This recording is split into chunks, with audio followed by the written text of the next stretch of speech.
Open our hearts, O Lord, to listen to the words of your Son. Alleluia, Alleluia.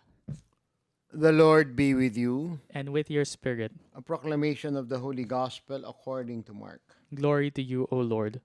Jesus came with his disciples into the house. Again, the crowds gathered, making it impossible for them even to eat. When his relatives heard of this, they set out to seize him, for they said he's out of his mind. My dear brothers and sisters, the Gospel of the Lord. Praise to you, Lord Jesus Christ. Of course, I think this is probably the shortest Gospel, no, that we read in the Mass, no. Um, but maybe just to sort of see the different factors, no. Of course, in the end, there's really one point that is emphasized in this gospel is that how sometimes the people closest to us, are the ones who don't understand our work or our ministry or our vocation. No, so here you have the first point is that which gives the context.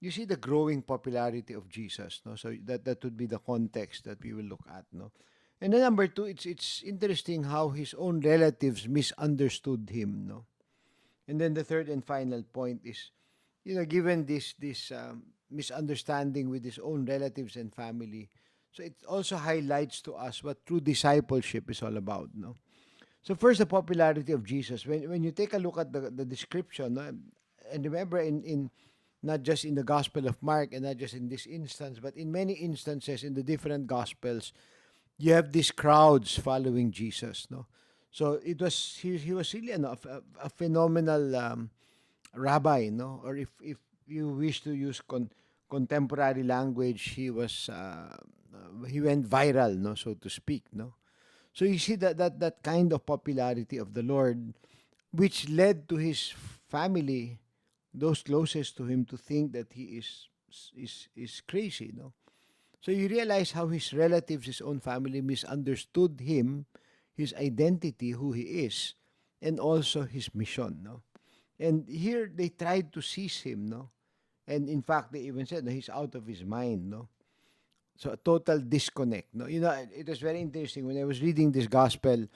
I was lucky enough. No, when I think I was still studying or visiting in Portland, Oregon, and one of in the opera house, Portland Opera House, they were showing that time the Man of La Mancha. No? So I watched it. It's a musical, no, and in the one of the dramatic scenes, no, the relatives of Don Quixote ran after him, no, and then one of the scenes when they trapped him, they wanted to bring him back to their castle, no, because he was going on a crazy crusade, no, and he was trying to escape, and every time he went to one side, his relative was there, and they would bring up a mirror, no, a big mirror.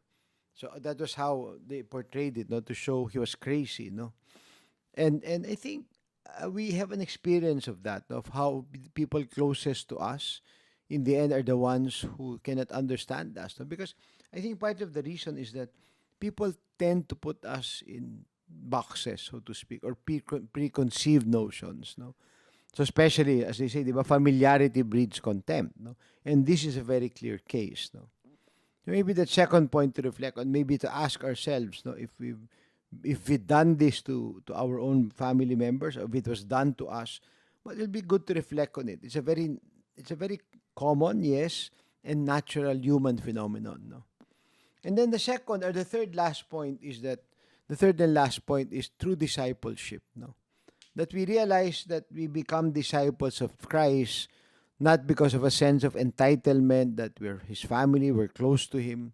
So I think it's a sharp contrast here, no, between true discipleship and his own family. No, true discipleship understands the Lord. No, that's why they follow the Lord. No, and remember to be a disciple also is to be a companion of Christ, to follow Christ. No, so today let us reflect on this very short gospel. No, but also it's a good time to reflect on our own experience of discipleship and to ask ourselves also, have we really gotten that very clear understanding, no, on the identity and mission of Christ, no, the person that we are following, the person who we want to become disciples to.